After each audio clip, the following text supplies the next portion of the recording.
beelaha dagaad magaalada Tanjawhar ee caasimadda Hirshabelle ayaa ku caleema saaratay islaaw tulada Johor Eylo ama Johor Somali waxayna islaawaasi ay sheegeen in xilka loo magacaabay ama loo caleema saaray oo horay u hayjiray aabihiis oo la yiraahdo Mahdi Xasan Siil oo geeriyooday kadibna lagu wareejiyay islaaw Amiir Mahdi Xasan Siil waxayna sheegeen in islaawani wakiisheen waa kuwan ayuu ka hadlaya arinkaasi inaan macnaha wiilkiisa hadii aan qoortaas macnaha Maxamed Saabid hadii aan nahay inaan macnaha oo ku wareejino macnaha Amiir Mahdi Xasan Siil inaan xilkii adoogiis in asiga oo ku wareey aan macnaha aan u dhiibanay muusina inuu nala ogaado xafladan taas lidin ku yeeray kuna soo dhawaad hadii aad muuse joogteen ilaahay madle anagoo muuse oo biriga meeshaan ilaahay nagu soo wada kulmiyay midaas dinka baxo sidii aan ku sheegay oo Cabdiraxmaan oo Mahdi xilkii oo muuse heejo u hay oo guushi islaawa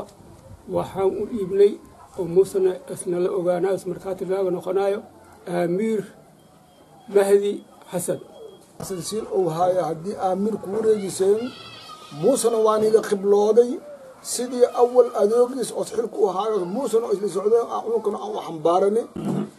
xafladda maanta aan ku soo kulnay bisha 28 bisha April 2017 waxaan ku soo kulnay muuse heejo oo yeeshtay islaaw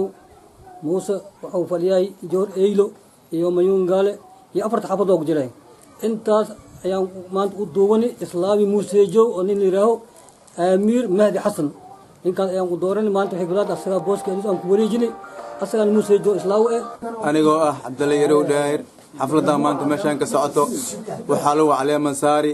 wiilkii Mahdi Xasan Siil Allah u naxariistay aabihiis bedelkiisii waay waxa maanta isku kulmay muuse heejo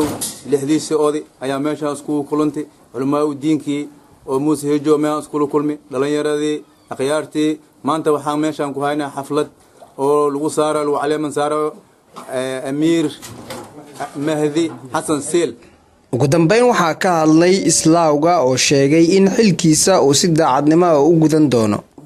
maadaama ay tolkeeda halkaan way soo doorteen waan ka gudoomay waan ka qabilooday maadaama halkaan aabahay oo sayjiri oo isagana uu geeriyooday Allah u naxariisto oo anigana xilkiisii oo hayjiri aniga aan la wareegay Maxamed Yaasiin Mahdi Maxamed Deeqalfa Juba Shawele News Jowhar.